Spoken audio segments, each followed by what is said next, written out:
আসসালামু আলাইকুম। সবাইকে অনেক শুভেচ্ছা এবং স্বাগতম। আশা করি সবাই ভালো আছেন এবং সুস্থ আছেন। আপনাদের দোয়ায় আমিও আলহামদুলিল্লাহ ভালো আছি। আজকে আমরা আলোচনা করতে যাচ্ছি আমাদের ম্যাথমেটিক্স এবং আমাদের সামনে ডিপ্লোমা এডমিশন। সো আমরা যদি স্বপ্নের একটা প্রতিষ্ঠানে স্বপ্নের একটা সাবজেক্ট পেতে চাই, ভালো একটা সাবজেক্ট পেতে চাই, তাহলে পরিশ্রমটা কিন্তু আমাদের পরীক্ষার শেষ দিন থেকে মানে যেদিন আমাদের এসএসসি পরীক্ষা শেষ হয়েছে সেদিন থেকে শুরু করা উচিত ছিল। এবং যারা আমরা করেছি তারা অনেক লাকি, তারা অনেক ভাগ্যবান এবং এই পরিশ্রমটা যদি আমরা কন্টিনিউয়াসলি করতে পারি একদম পরীক্ষার শেষ দিন পর্যন্ত, তাহলে অবভিয়াসলি আমরা ভালো রেজাল্ট করতে পারবো। ঠিক আছে? সো এই যে আমরা এসএসসি পরীক্ষার পর থেকে ধারাবাহিকভাবে যে ক্লাসগুলো নিচ্ছি, এই ক্লাসগুলো একটা শিক্ষার্থীর জন্য সবচেয়ে বেশি উপকারী। এবং আশা করি আজকে যে ক্লাসটা আমরা নিতে যাচ্ছি ম্যাথমেটিক্স এর উপরে, এই ক্লাস থেকেও আপনি পরীক্ষার মধ্যে 2 থেকে 3টা এমসিকিউ কমন পাবেন। সো সুপার সাজেশন বেসড আজকে আমরা এমসিকিউ নিয়ে কথা বলবো আপনাদের সাথে এবং খুবই গুরুত্বপূর্ণ একটা লাইভ ক্লাস হতে চলছে। আশা করি আপনারা এই লাইভ ক্লাসটা খুব বেশি মাত্রায় এনজয় করবেন। ওকে, সো আজকে আমি প্রথমতই বলে নিয়েছি যে আমরা আজকে সুপার সাজেশন বেসড কিছু এমসিকিউ আজকে ক্লাস আলোচনা করব, আমরা ডিসকাস করব। ঠিক আছে, আমরা সবাই মিলে শেখার চেষ্টা করবো, আমরা আমাদের মেধাটাকে যাচাই করার চেষ্টা করব। আমি সবাইকে সময় দিব, সুযোগ দিব এবং সেই সময়ের ভিতরে সবাই একটু দ্রুত আনসার করার চেষ্টা করবেন। আর আজকের ক্লাসের জন্য সবাইকে অবশ্যই খাতা কলম নিয়ে বসতে হবে, একদম পড়ার টেবিলে বসে আজকের এই ক্লাসটি করতে হবে। তো পড়ার টেবিলে না বসে যদি কেউ ক্লাস না করেন তাহলে আসলে মজা পাবেন না। পড়ার টেবিলে বসে ক্লাস করেন, আমার সাথে সাথে লেখার চেষ্টা করেন, আমি যে কথাগুলো বলবো আশা করি আপনি অনেক কিছু শিখতে পারবেন, বুঝতে পারবেন। ঠিক আছে? তো চলেন আমরা আজকের মূল আলোচনায় চলে যাই। প্রথমত আমরা একটা এমসিকিউ দেখতে পাচ্ছি আমাদের জ্যামিতি থেকে একটা এমসিকিউ আসছে যে বৃত্তে অন্তর্লিখিত সামান্তরিকটা, বৃত্তে অন্তর্লিখিত একটা সামান্তরিক, এই সামান্তরিকটা কি হবে? একটা রম্বস, নাকি একটা আয়ত, নাকি বর্গ, নাকি হচ্ছে একটা ট্রাপিজিয়াম? সো সবাই একটু কারেক্ট আনসারটা একটু খাতায় লিখে নেন। ঠিক আছে, এই যে বৃত্তে যদি কোন একটা বৃত্তে সামান্তরিকটা যদি অন্তর্লিখিত থাকে তখন আমরা সেটাকে কি বলবো? তখন সেটা আসলে কি হবে? সেটাকে একটা রম্বস হবে, আয়ত হবে, বর্গ হবে, নাকি ট্রাপিজিয়াম হবে? ওকে, বলেন তো একটু যে স্যার আসলে এখানে আনসারটা কোনটা হইতে পারে, এখানে কোনটা আনসার হইতে পারে, একটু বলেন দ্রুত। আমি ব্যাখ্যা দিয়ে দিব, প্রত্যেকটা এমসিকিউ এর ব্যাখ্যা আমি আপনাদেরকে দিব, বাট আমি চাই প্রত্যেকটা শিক্ষার্থী আজকের ক্লাসে মনোযোগ সহকারে, মানে আজকের ক্লাসে সে অ্যাটেন্ড থাকুক, মনোযোগ সহকারে ক্লাসটা করুক। ঠিক আছে?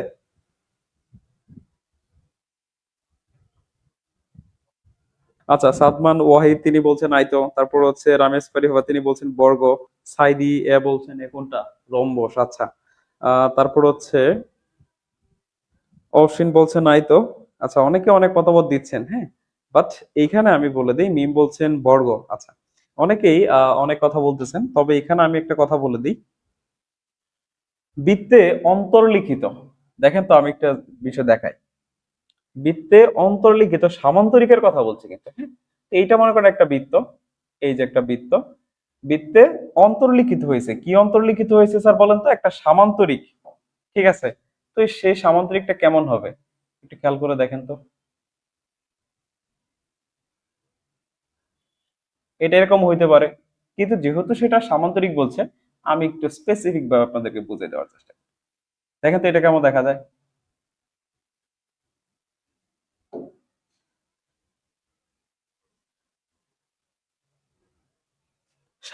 সামান্তরিকটা কেমন থাকে স্যার বলেন তো? সামান্তরিকটা কেমন থাকে? এই যে এরকম থাকে না? আমি যদি এখানে একটু অঙ্কন করে দেখানোর চেষ্টা করি আপনাদেরকে, এই যে স্যার এই যে একটা সামান্তরিক, তাই তো? এখন এই সামান্তরিকটা আপনি যদি কি করেন, বৃত্তে অন্তর্লিখিত করেন, তখন সামান্তরিক কিন্তু বৃত্তে অন্তর্লিখিত হবে না, সেটা যদি অন্তর্লিখিত হয়ে যায় সেই সামান্তরিকটা হবে কি স্যার? এটা কিসের মতো দেখা যায় বলুন তো স্যার? আয়তের মতো দেখা যায়, যে এটা হচ্ছে একটা আয়ত। তাহলে আমরা বলতে পারি যে বৃত্তে অন্তর্লিখিত সামান্তরিকটা হচ্ছে একটা আয়তক্ষেত্র। বৃত্তে অন্তর্লিখিত হচ্ছে কি, সেটা একটা আয়তক্ষেত্র। যদি বলে বৃত্তে অন্তর্লিখিত একটা রম্বস, রম্বস, তাহলে সেটা আমরা কি বলবো? বৃত্তে অন্তর্লিখিত রম্বস হয় তাহলে সেটাকে আমরা কি বলবো? একটা বর্গ বলবো। ঠিক আছে, বৃত্ত অন্তর্লিখিত একটা রম্বস, তাহলে সেটা কি হবে? বর্গ হবে। বাট যদি বলে সামান্তরিক, সামান্তরিক অন্তর্লিখিত হইলে সেটা হবে আয়ত। আর যদি বলে যে বৃত্তে অন্তর্লিখিত একটা রম্বস, তখন আপনি সেটাকে কি বলবেন? সেটাকে বলবেন সেটা হচ্ছে একটা বর্গ। আশা করি এই বিষয়টা ক্লিয়ার। ক্লিয়ার কিনা বলেন? ওকে, আশা করি আপনাদের সকলের এই বিষয়টা ক্লিয়ার। এখন আমরা একটা আলোচনা করব, সেটা হচ্ছে উপাত্ত থেকে। কিস থেকে আলোচনা করবো স্যার? একটা উপাত্ত থেকে একটা এমসিকিউ আলোচনা করব, যে কোন উপাত্তের পরিসরটা হচ্ছে, পরিসর কত? 67, এবং ওইখানের সর্বোচ্চ ভ্যালুটা হচ্ছে 85, তাহলে সর্বনিম্ন মান কত? এটা একটা ক্যালকুলেটিভ ম্যাথ বলতে বলা যায়। আমরা যারা উপাত্ত পড়েছি, আমাদের উপাত্তদের যখন পরিসংখ্যানটা যে পড়েছি, সেই পরিসংখ্যান থেকে আমাদের এই ক্যাটাগরির ম্যাথ গুলো আসতে পারে। এটা স্যার আপনি একটা 3 স্টার ম্যাথ দিতে পারেন, ঠিক আছে? এটা কি দিতে পারেন? 3 স্টার একটা ম্যাথ আপনি দিতে পারেন, যে এই 3 স্টার এই ক্যাটাগরির ম্যাথ কিন্তু আপনার পরীক্ষায় থাকতে পারে। যে কোনো উপাত্তের পরিসর হচ্ছে 67 এবং সর্বোচ্চ মান কত? 85, সর্বনিম্ন মানটা কত এটা বের করতে বলছে। এখানে কি কি আনসার দেওয়া আছে? 17, 18, 19, 20। বলেন স্যার কোনটা আনসার হবে? সবাই একটু দ্রুত বলি যে কোনটা আনসার হবে। পরিসর বের করার কিন্তু একটা সূত্র আছে, আশা করি সবাই সেটা জানেন। পরিসর বের করার একটা সূত্র আছে। পরিসর বের করার কি আছে স্যার? একটা সূত্র আছে, সেটা আমরা আশা করি সবাই জানেন। পরিসর বের করার একটা সূত্র আছে। পরিসর, এই পরিসর বের করার একটা কি আছে স্যার? সূত্র আছে। সূত্রটা কি স্যার? সর্বোচ্চ মান, সর্বোচ্চ মান মাইনাস সর্বনিম্ন মান যোগ 1। স্যার এইটা হচ্ছে স্যার সূত্রটা পরিসর বের করার। আমি সূত্র লিখে দিলাম, এখন আপনি আনসার বলেন যে সর্বনিম্ন মানের ভ্যালুটা কত সেটা বের করেন। আচ্ছা, অনেকে বলতেছেন কত? 18 বলতেছেন, অনেকে বলতেছেন সি 18 বলতেছেন, অনেকে অনেকে কি বলতেছেন? 18, এটা চুজ করতেছেন, তাই না? আচ্ছা, আমরা ক্যালকুলেশন করে দেখব। অনেকে 18 বলতেছেন। তারপরে দেখি, মিম বলতেছেন 18, ওয়াহিদ বলছেন 19, ওয়াহিদ বলছেন এই 19। আচ্ছা, দুইটা পাইলাম। তারপরে একটু খেয়াল করেন, পরিসরটা কত আছে স্যার? 67, এটার জায়গায় বসান 67, আপনি বসাইলেন। আচ্ছা, এরপরে সর্বোচ্চ মান কত? 85 বসাইলেন, মাইনাস সর্বনিম্ন মান, আমি এটা ধরে নিই স্যার x, হ্যাঁ, এই সর্বনিম্ন মান আমি x ধরে নিলাম। তারপরে আছে কত? +1। একটা কাজ করি, কাজটা হচ্ছে এই ওয়ানটার এই পাশে বাড়াই দিই, দেওয়া যায় না? দিলাম। তাহলে কত হবে? 67 মাইনাস 1 সমান 85 মাইনাস x। তাহলে কি দাঁড়াচ্ছে স্যার? এখানে দাঁড়াচ্ছে 66 সমান 85 মাইনাস x। ওকে, তাহলে এখানে কি দাঁড়ায় স্যার? আমরা যদি একটু সাজায় লেখার চেষ্টা করি বা 85টাকে এই পাশে নিয়ে আসি, তাহলে কি হচ্ছে স্যার একটু দেখেন তো। 85টা এই পাশে আসলে কিন্তু মাইনাস হয়ে যাবে। তাহলে 66 মাইনাস 85 সমান কি থাকে? মাইনাস x থাকে। তাহলে এখন বিয়োগ করেন তো আপনারা, 85 থেকে আপনারা হচ্ছে কত? 66 বিয়োগ করেন। তাহলে এখানে তো কত থাকতেছে? বলেন বলেন। এখানে থাকতেছে হচ্ছে 4, মাইনাসের 19 থাকতেছে না স্যার? বলেন তো, মাইনাসের কত থাকতেছে? 19, আর এখানে থাকতেছে কত? মাইনাসের x। তাহলে এই যে মাইনাস মাইনাস কেটে দিলেন, x এর মান কত আসলো স্যার? 19 চলে আসলো। তাহলে x এর ভ্যালু কত? 19। এই যে স্যার যিনি গ নাম্বার বলেছিলেন, এটা হচ্ছে আমাদের আনসার। বুঝছেন কিনা বলেন? হ্যাঁ, ওকে। যারা 19 বলেছেন তাদেরটা হয়েছে, বাট যারা 17 বলেছেন কিংবা 18 বলেছেন তাদেরটা হয় নাই। এই যে যোগ 1 আছে কিন্তু, হ্যাঁ, এইটাই হচ্ছে মেইন, এইটা একটু দেখে নেবেন। সো পরিসর বের করার সূত্রটা কি? পরিসর বের করার আমাদের সূত্রটা হচ্ছে, পরিসর বের করার আমাদের সূত্রটা কি? সর্বোচ্চ মান মাইনাস সর্বনিম্ন। তার সাথে কত যোগ দিতে হবে? 1 যোগ দিতে হবে। তার সাথে আমাদের কি করতে হবে স্যার? 1 যোগ দিতে হবে, ঠিক আছে? সো এখন আমরা চলেন পরবর্তীটাতে যাই। এই যে স্যার আরেকটা কি থেকে আসছে? বৃত্ত থেকে একটা এমসিকিউ আসছে। কি বলছে স্যার? যে 2 সেন্টিমিটার এবং 3 সেন্টিমিটার ব্যাসার্ধ বিশিষ্ট দুইটা বৃত্ত পরস্পরকে কি করছে? বহিস্থভাবে স্পর্শ করছে। স্পর্শ করলে কেন্দ্রদ্বয়ের মধ্যবর্তী দূরত্ব কত? কেন্দ্রদ্বয়ের মধ্যবর্তী দূরত্ব কত? স্যার এর মতো সহজ এমসিকিউ কি থাকে দুনিয়ার মধ্যে? বলেন তো, এর মধ্যে সহজ এমসিকিউ তো আছে? বলেন, এটা দেখাই দেই। একটা 2 সেন্টিমিটার, এটা মনে করেন 2 সেন্টিমিটার একটা বৃত্ত, হ্যাঁ, আর এটা হচ্ছে কত? 3 সেন্টিমিটার একটা বৃত্ত। এই যে মনে করেন 3 সেন্টিমিটার একটা বৃত্ত। তো দুইটা বৃত্ত কি করছে? বহিস্থভাবে পরস্পরকে স্পর্শ করেছে। এই যে দেখেন, এই জোনটার মধ্যে স্পর্শ করছে। এটার ব্যাসার্ধ কত? এটা মনে করি এক কেন্দ্র বিশিষ্ট বৃত্ত, এইটুকু ব্যাসার্ধ, হ্যাঁ, এইটুকু হচ্ছে কি তার এইটুকু হচ্ছে তার ব্যাসার্ধ, এটা কেন্দ্র, এইটুকু হচ্ছে তার ব্যাসার্ধ। এই ব্যাসার্ধটা কত? 2 সেন্টিমিটার। আর এটা মনে করি বিকেন্দ্র বিশিষ্ট একটা বৃত্ত, এটা এইটুকু মনে করি 3। বলেন তো স্যার এখন এই কেন্দ্র থেকে এই কেন্দ্র পর্যন্ত ডিস্টেন্সটা কত হবে তাহলে? একদম সোজা 2 3 5, 2 3 কত? 5। তাহলে যদি বহিস্থভাবে স্পর্শ করে, বহিস্থভাবে যদি স্পর্শ করে তাহলে আচ্ছা গুড, আমার স্টুডেন্ট অনেক বেশি পারে।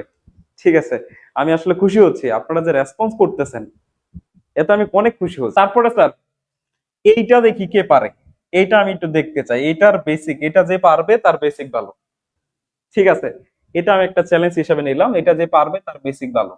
কোন বর্গক্ষেত্রের ক্ষেত্রফল তার কর্ণের উপর, হ্যাঁ এটা হবে কিন্তু কর্ণ, এটা একটু মাথায় রেখেন, এটা হবে কি স্যার? কর্ণ, অর্থাৎ তার কর্ণের উপর অঙ্কিত বর্গক্ষেত্রের ক্ষেত্রফলের, অঙ্কিত অর্থাৎ এই কর্ণের উপর যদি একটা বড় ক্ষেত্র অঙ্কন করেন, তার ক্ষেত্রফলের কি হবে স্যার? তার ক্ষেত্রফলের কি হবে?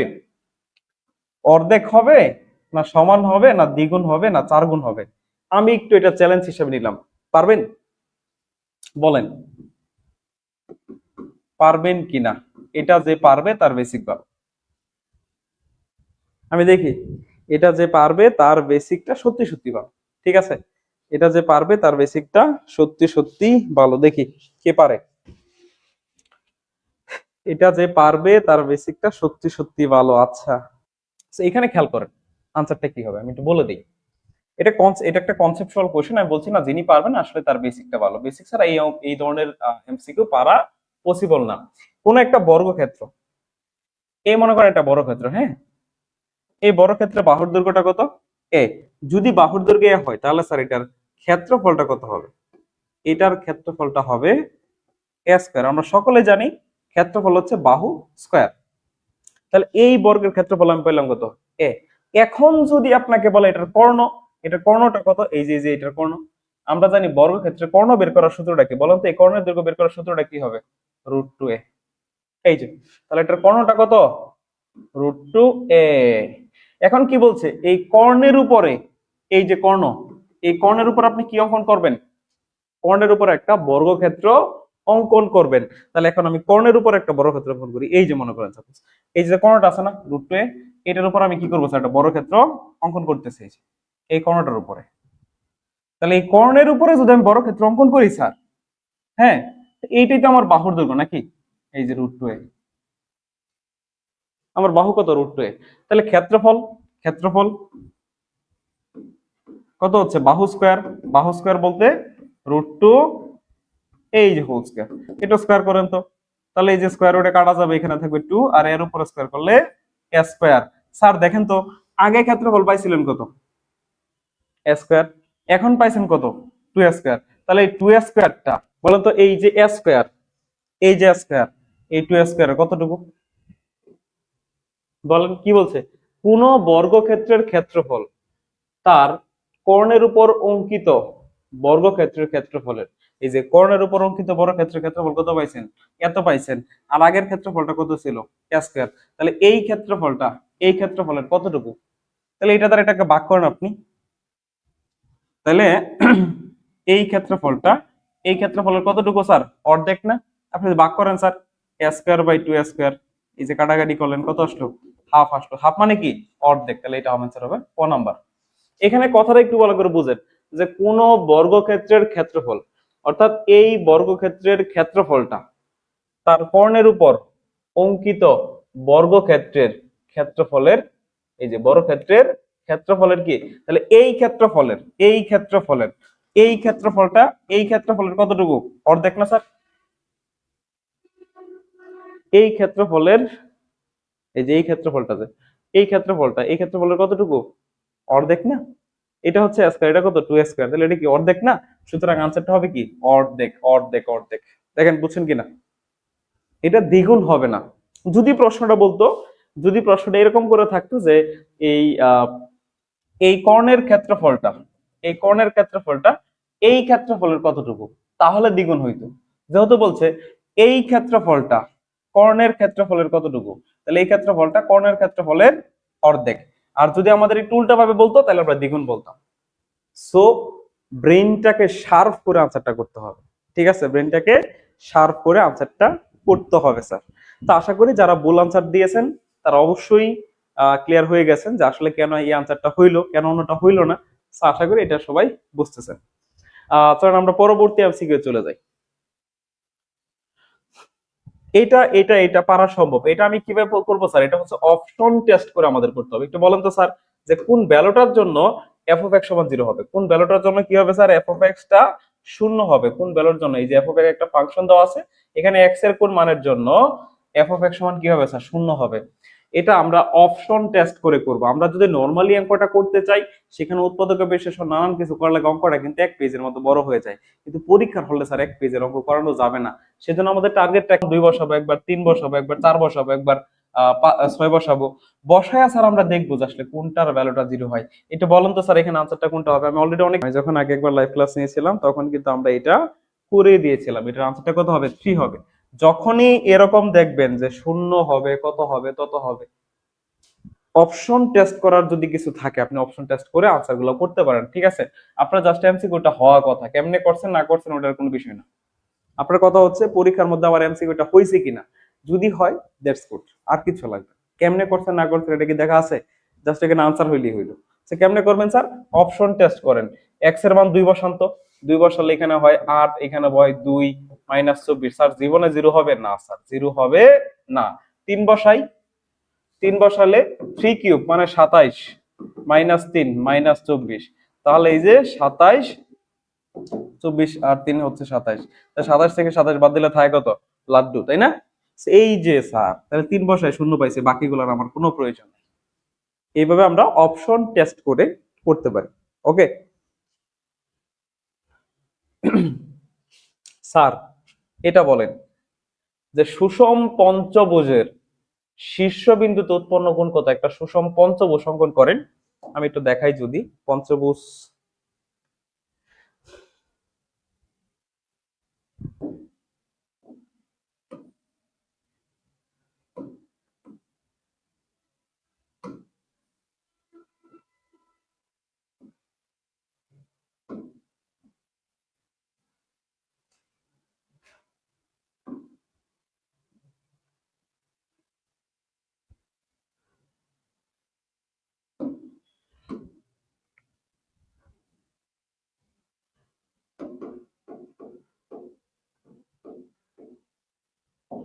সুষম পঞ্চভুজ বলেন, আমি চিত্রটা অঙ্কন করে দিই আপনাদেরকে,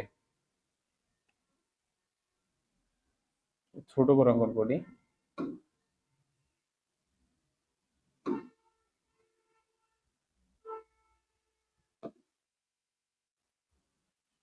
তার মানে বড় হয়ে গেল না?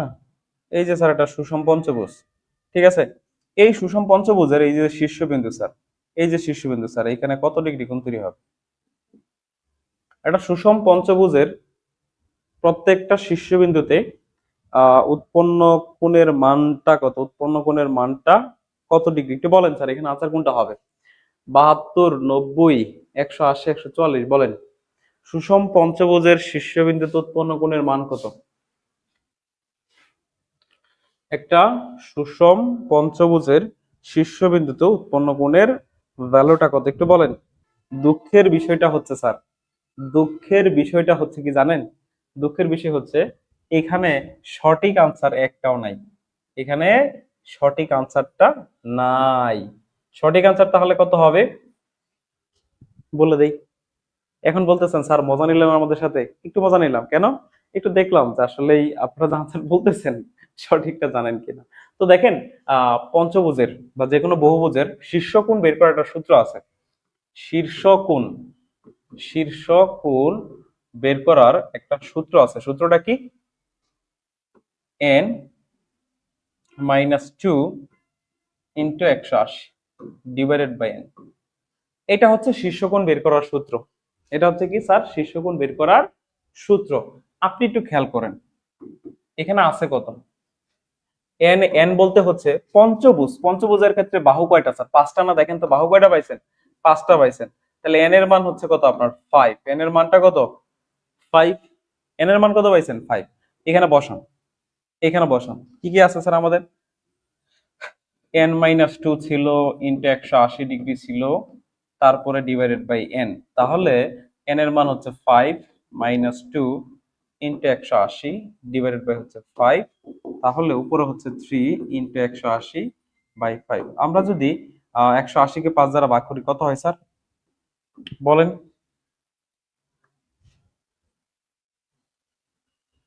3×5 = 15, 5×6 = 30, আমরা 36। তাহলে 3 ইন্টু 36, 336 কত হয় স্যার? 390 আর 108 ডিগ্রি। তাহলে সুষম পঞ্চভুজের ক্ষেত্রে, সুষম পঞ্চভুজের ক্ষেত্রে তাদের শীর্ষকোণ, প্রত্যেকটা শীর্ষকোণের ভ্যালু হচ্ছে 108 ডিগ্রি, যদি সেটা সুষম পঞ্চভুজ হয়। সুষম পঞ্চভুজ মানে কি, তার প্রত্যেকটা বাহু সমান। আপনি এখানে যে পঞ্চভুজটা দেখতে পাচ্ছেন, এখানে যে পঞ্চভুজটা দেখতে পাচ্ছেন, এখানে কিন্তু প্রত্যেকটা বাহুকে কি ধরা হয়েছে স্যার? সমান ধরা হয়েছে। এই জন্য তাদের শীর্ষকোণগুলো কি স্যার সমান, কত ডিগ্রি করে? 108 ডিগ্রি করে। তাহলে আমরা এখানে বলতে পারি যে একটা সুষম ষড়ভুজের, সুষম পঞ্চভুজের শীর্ষবিন্দুতে উৎপন্ন কোণের ভ্যালুটা কত হবে? 108 ডিগ্রি। হ্যাঁ, অনেক বেশি, অসংখ্য ধন্যবাদ। 60 ডিগ্রি হবে না, এখানে পাঁচটা কোণের ভ্যালুর যোগফল হবে 540। হ্যাঁ, ওই যে সূত্র বলে দিয়েছি, ওই সূত্র দ্বারা করবেন তাহলে হয়ে যাবে। আশা করি ক্লিয়ার নাকি? চল পরবর্তী যাওয়া যায়। কোন বৃত্তের অধিচাপে অন্তর্লিখিত কোণ কত? অন্তর্লিখিত কোণ বুঝি তো নাকি? অধিচাপ এটাও বুঝি। তাহলে কোন বৃত্তের অধিচাপে অন্তর্লিখিত কোণ কত? সেটা কি একটা পুরো কোণ হবে, সমকোণ হবে, নাকি সূক্ষ্ম, নাকি স্থূল? একটু বলেন তো স্যার দেখি কোনটা হয়। কোন একটা বৃত্তের অধিচাপে, দুইটা কোশ্চেন বলতেছি। কোন বৃত্তের অধিচাপে, কোন বৃত্তের উপচাপে অন্তর্লিখিত কোণটা কি হবে, এই দুইটা বলবেন। হ্যাঁ, আরেকটা বলবো যে কোন বৃত্তের অর্ধচাপে অন্তর্লিখিত কোণ কত। তিনটা বলেন, একসাথে তিনটা হয়ে যাক, একসাথে তিনটা হয়ে যাক, এটা আশা করি ভালো হবে। একসাথে আমরা তিনটা এমসিকিউ শেখার চেষ্টা করি, একসাথে আমরা তিনটা এমসিকিউ শেখার চেষ্টা করি। হ্যাঁ, একসাথে আমরা তিনটা এমসিকিউ শেখার চেষ্টা করি। আচ্ছা, যারা সূক্ষ্মকোণ বলতেছেন, দ্যাটস ভেরি গুড, এটাই আনসার, আনসারটা এটাই হবে।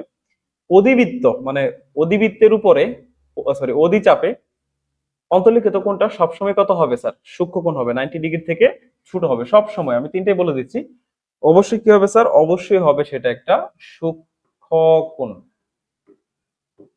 আর উপচাপে অন্তর্লিখিত কোণটা কি হবে স্যার? স্থূলকোণ, স্থূলকোণ।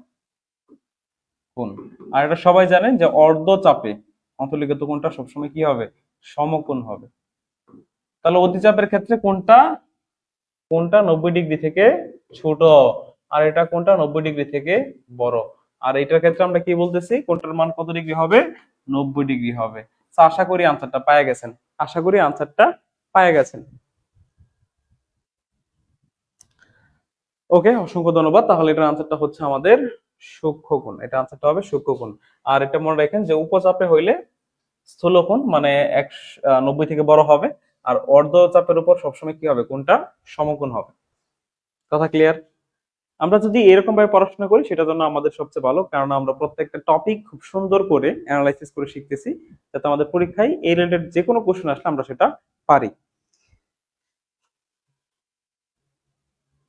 এরপরে স্যার এইটা করাই দিতে হবে কিনা বলেন তো? এটা আমি আশা করি সবাই পারবেন, একটু বলেন, দ্রুত আনসারটা বলে দেন। যে 2x + 2/x = যদি 3 হয়, তাহলে x² + 1/x² এর মান কত? এর মানটা কত? কত হবে? 1/4 নাকি 1 হবে, নাকি 9/5 হবে, নাকি 17/4 হবে? বলেন। এটা তো আমি আশা করি করাই দেওয়ার কথা নেই, এই অঙ্কগুলো আমরা অনেকবার করেছি। আমি দেখতেছি, পরে করে দেখতে হবে। আনসার তো আমার মুখস্থ নেই। এ দেখেন, আগে একটা কথা বলতেছেন, আগে ওই যে আগের চিত্রটা একটু অঙ্কন করে বুঝে দিই। সাপোজ আমি যে অর্ধচাপে যে কথা বলছিলাম, এটা একটু বুঝে আপনাকে। এই যে একটা বৃত্ত, ঠিক আছে? অর্ধবৃত্ত বলতে, অর্ধবৃত্ত বলতে কতটুকু স্যার? এই যে মনে করেন এইটুকু অর্ধবৃত্ত, এই যে অত্যন্ত বিশিষ্ট একটা বৃত্ত। এই অর্ধবৃত্ত দ্বারা, অর্ধবৃত্ত যদি একটা কোণ এখানে অঙ্কন করেন, এই কোণটা কত ডিগ্রি হবে স্যার? 90 ডিগ্রি না?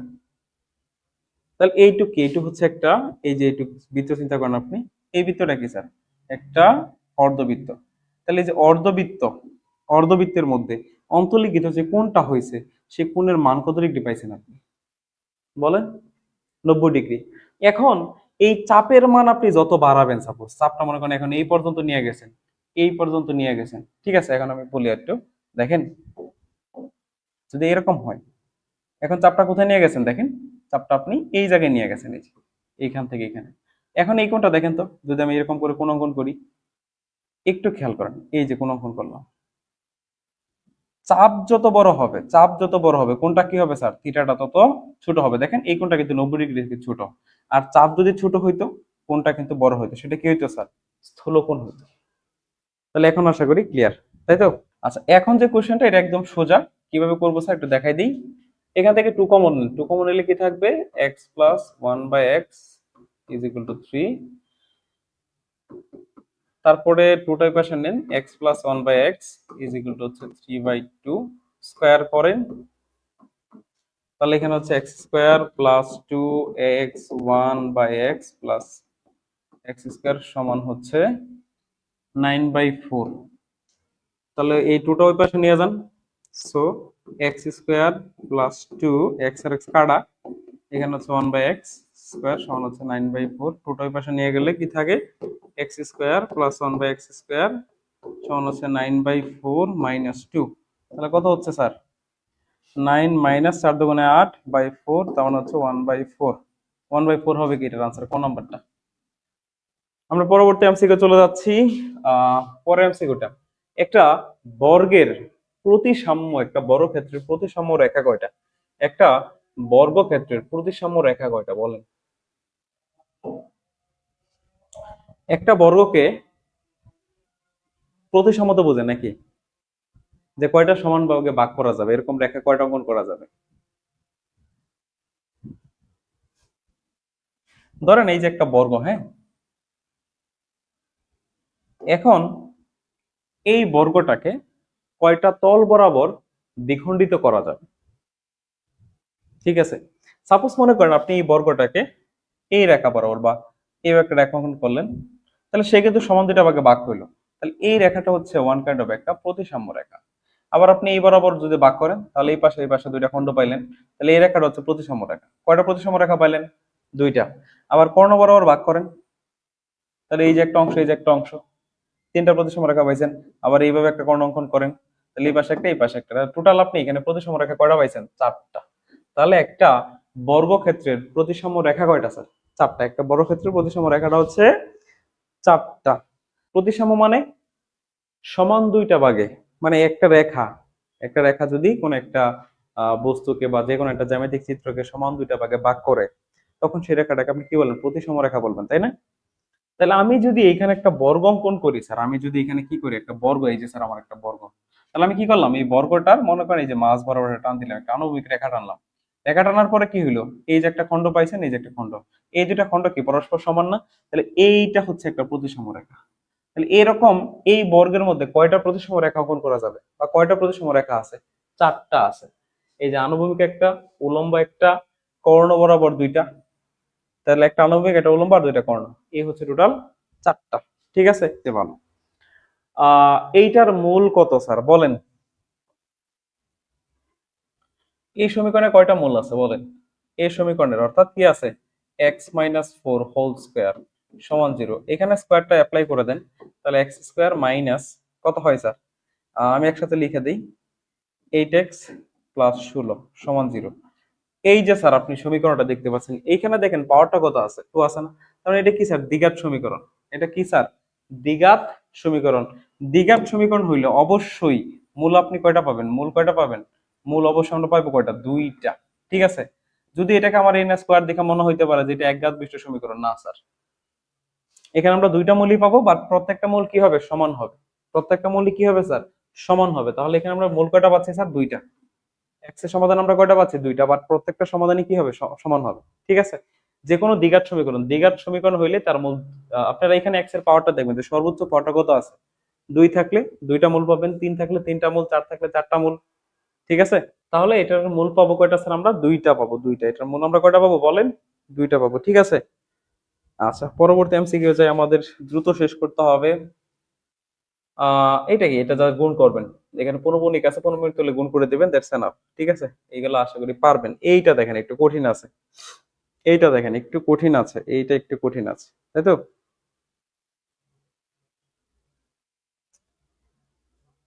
এটা আনসারটা বলতে পারবেন কেউ? কি বলছে?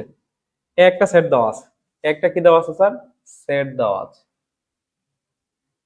এ হচ্ছে একটা সেট, বি একটা সেট দেওয়া আছে, বলে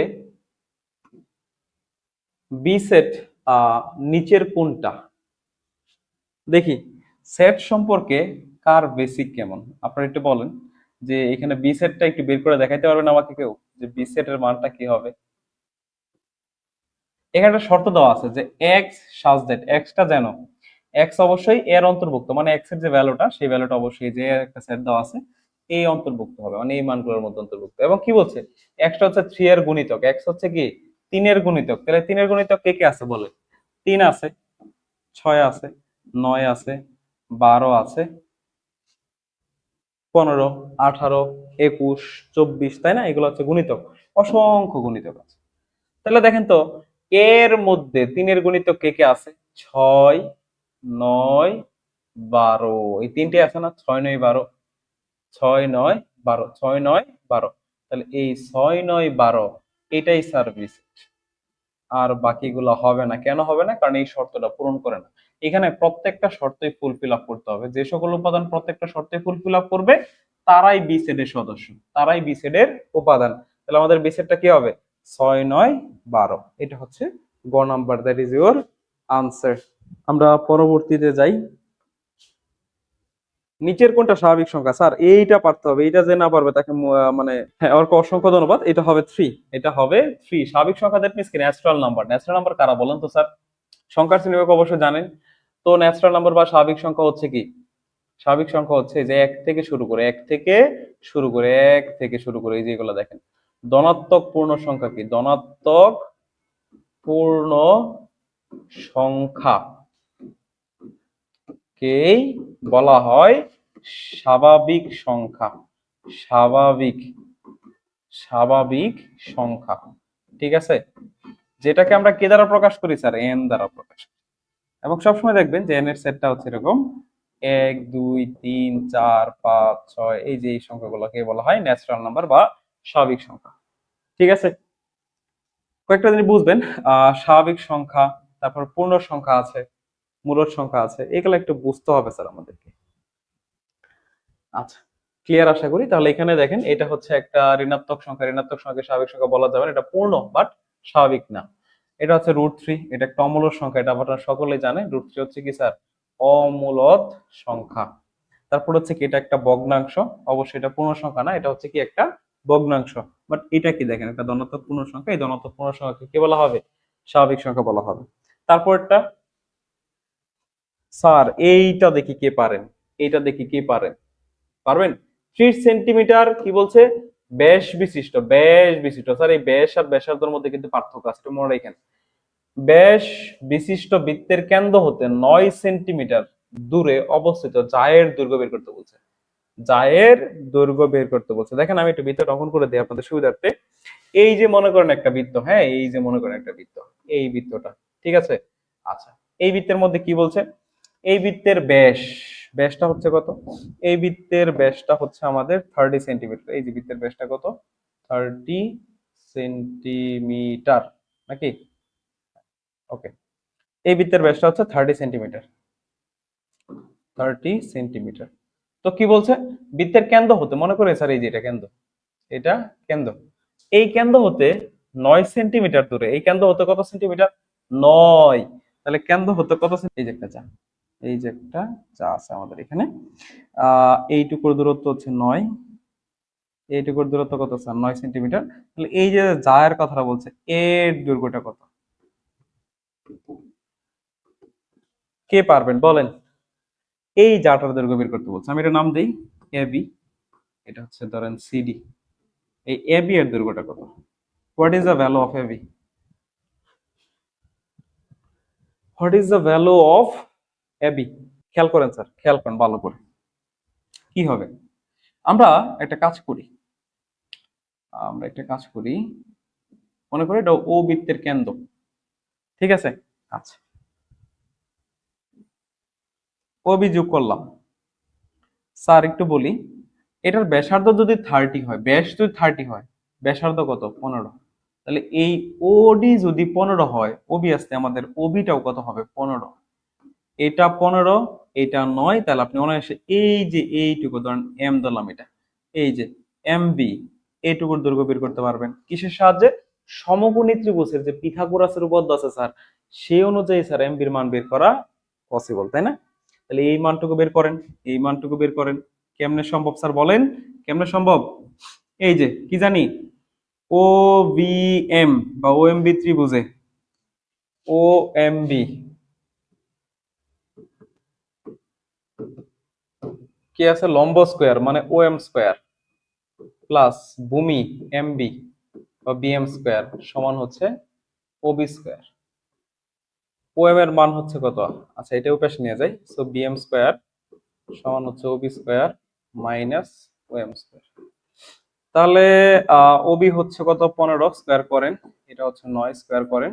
তাহলে কত আছে স্যার? এখানে 225 আসবে, এখানে আসবে 81। কত হয় স্যার? মেবি 144। মেবি কত স্যার? 144। তাহলে এই পাশে কি ছিল? বিএম স্কোয়ার ছিল। এই স্কোয়ারটা ওই পাশে নিয়ে যান, এই স্কোয়ারটা ওই পাশে নিয়ে গেলে কি হবে? Root over 144। তাহলে কত হচ্ছে স্যার? 12। তাহলে বিএম এর মান অর্থাৎ এইটুকু যদি হয় 12, তাহলে এই পাশে আছে কত? 12। এইটুকু কি স্যার? 12। তাহলে 12 যোগ করলে কত হবে? 24। এই যে আনসার 24। অঙ্ক শুধু করলেই হবে না, বুঝে করতে হবে যে আসলে কেন এইটা হইলো, কেন এটা হইলো না। অঙ্ককে জিজ্ঞেস করবেন যে বাবা তুমি আনসার 24 কেন, কেন 21 হইলা না, কেন 12 হইলা না। ঠিক আছে, এখন দেখেন এমসিকিউ এর ক্ষেত্রে একটা জিনিস মাথায় রাখবেন, ভুল আনসার গুলো প্রথমেই দেওয়া থাকে। আপনি যখন পরীক্ষা দিয়ে যাবেন, তখন যখনই অঙ্কটা শেষ হবে, মনে করেন সাপোজ এই পর্যন্ত বিএম এর মান কত পাইছেন? 12 পাইছেন। তো আপনি মনে করুন এটাই জায়ের উত্তর, এটা কিসের দৈর্ঘ্য? জায়ের দৈর্ঘ্য। সেই জন্য দেখেন প্রথম ক নাম্বারে কিন্তু 12 দেওয়া আছে। আপনি কি করবেন? ওই ক নাম্বারটা আনসার দাগায়া চলে আসবে। ম্যাক্সিমাম ক্ষেত্রে দেখবেন ভুল আনসার গুলো প্রথমেই দেওয়া থাকে। সেই জন্য আপনি যখন দেখবেন 12 পাইছেন, 12ই আসছে ঠাস ঠাস আনসার, ওইটি দিয়ে দিবেন। তখন কি করলেন? ভুল করে ফেললেন। এটুক করে অঙ্কটা ভুল করছেন যদি জাস্ট আরেকটু না করে। তো এই ছিল আজকের ক্লাস। সব ভালো থাকবেন, সুস্থ থাকবেন। ইনশাআল্লাহ সামনে কোনো ক্লাসে আপনাদের সাথে আবারও দেখা হবে। তো ভালো থাকবেন। আল্লাহ হাফেজ।